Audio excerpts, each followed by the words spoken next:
Welcome to Subramani. I'm going to talk to you about preventing senior citizens from being cheated or preventing financial abuse of senior citizen, right? So, senior citizen financial exploitation, whatever you want to call it.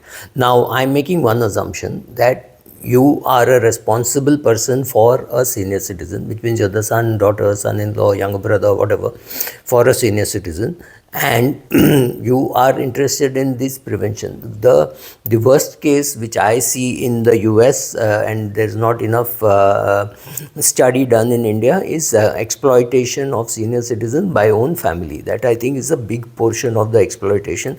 In such cases are not being discussed today. I'm not talking about this. Preventing senior citizen financial exploitation is difficult.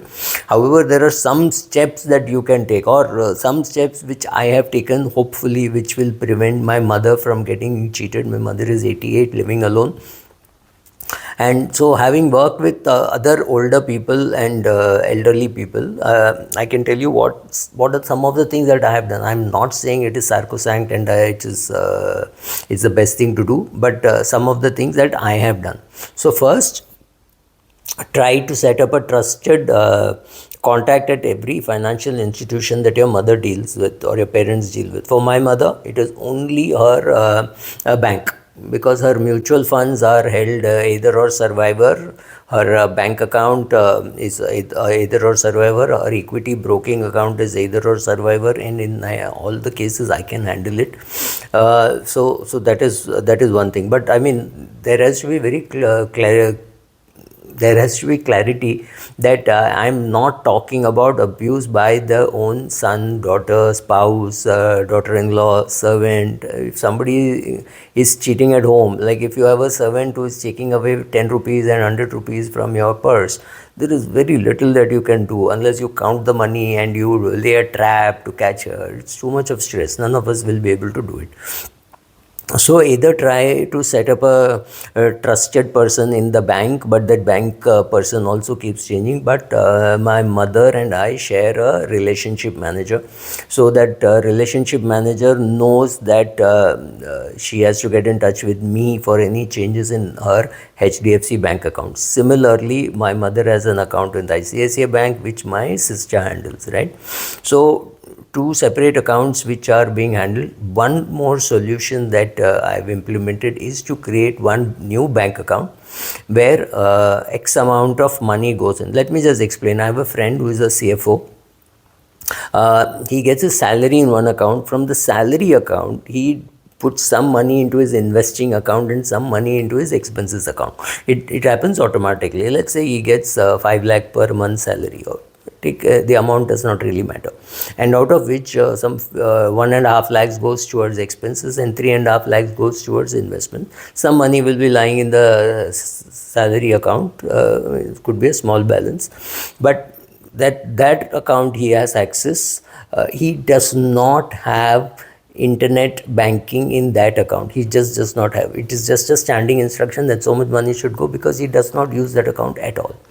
He has limited access to investment account and to his expense account. Expense account, he, his wife and 2 children operate.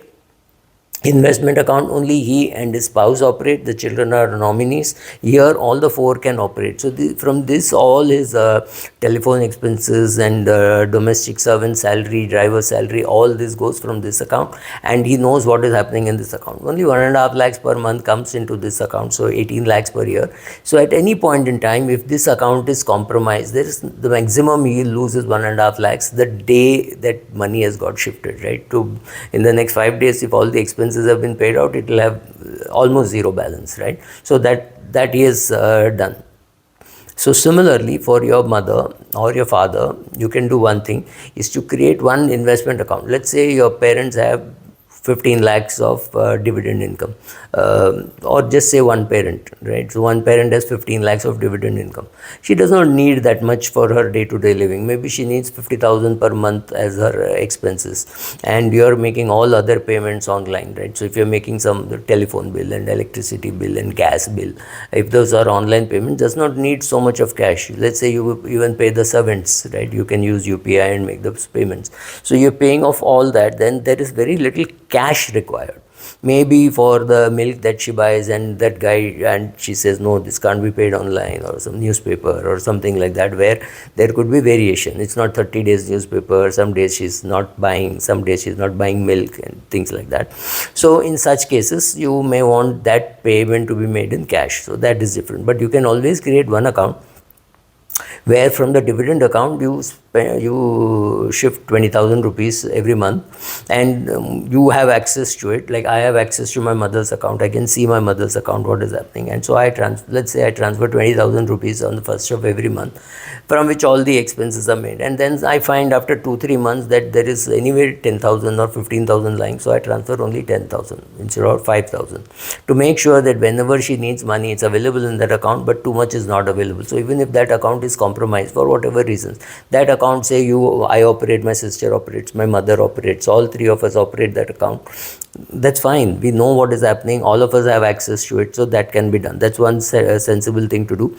But setting up an RM is not very difficult today. You can also say that in case you are the parent and you don't want to give too much access to your children, you can set up a view-only access to your financial account, your transaction. So your children can see what you're doing, but the children can't operate it, right? So that is possible to do that. It may be a little difficult to set it up, but it can be set up. It is not impossible, but yeah, view-only access can be done. But you have to make sure that not everybody comes into that view only access, right? So you don't want somebody else who's not authorized to do it, so set it up very carefully. Or you can always ask for e-statements coming to you, to accounts. That is also possible.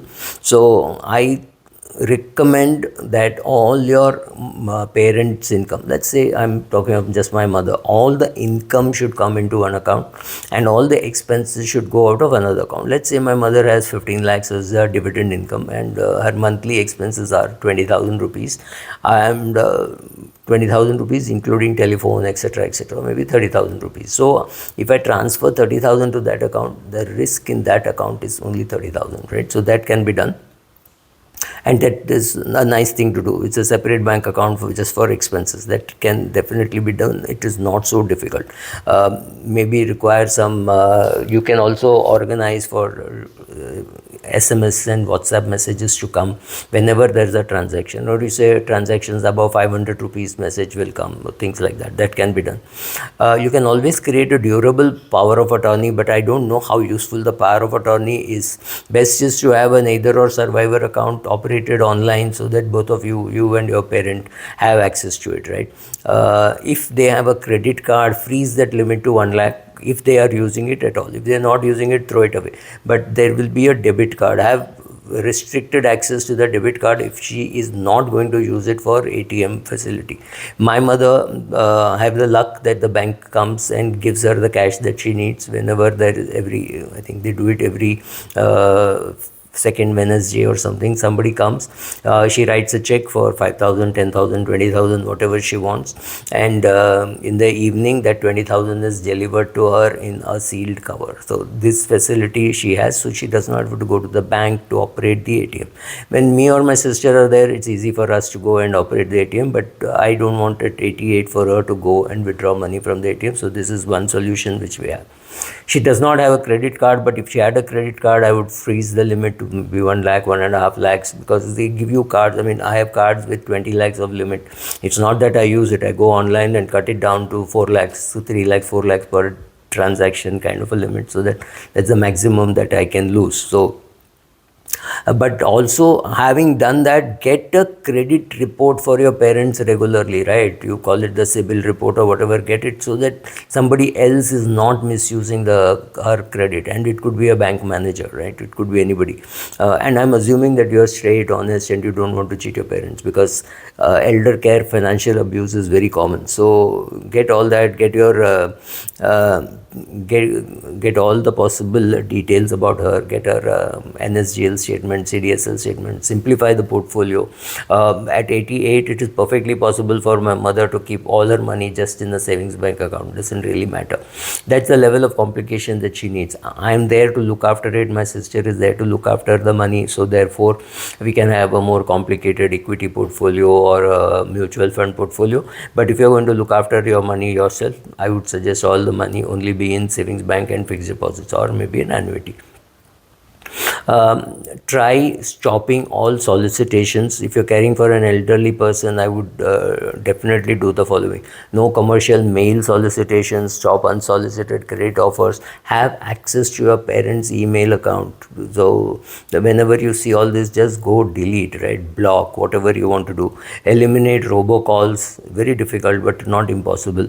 Block calls from unknown names. One good thing for my mother is, whenever there is a call from somebody for anything, she says, my son takes all my decisions, call him.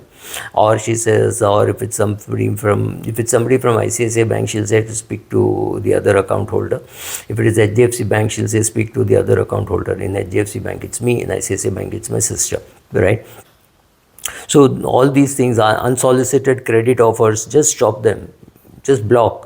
Eliminate robocalls. I don't know how easy it is to stop, but whenever somebody calls my mother and says, oh, if you don't do this, your electricity will be stopped, your car, she's got one account in the Indian Bank which is now dormant, and they say your account is dormant, I've said, just ignore, don't bother, or tell me that such and such a person called. So that's and of course, staying in regular communication with them. Ask them how their friends are suffering, what is happening, etc., etc. Talk to them about this. Preventing elder financial exploitation seems like a very difficult game, but it is not impossible to conquer. For every strategy, tip, or service that is created to combat it, scammers can get better at scamming. So remember that these tips are able to just make you think. After that, it is for you to act and make sure that they are not cheated. And in many cases, it's not the amount that they lose which is important. I mean, somebody with 3-4 crores losing 6,000 rupees is not so bad, but the self-confidence is hit when they get cheated. So therefore, you have to prevent elder care abuse. Thank you.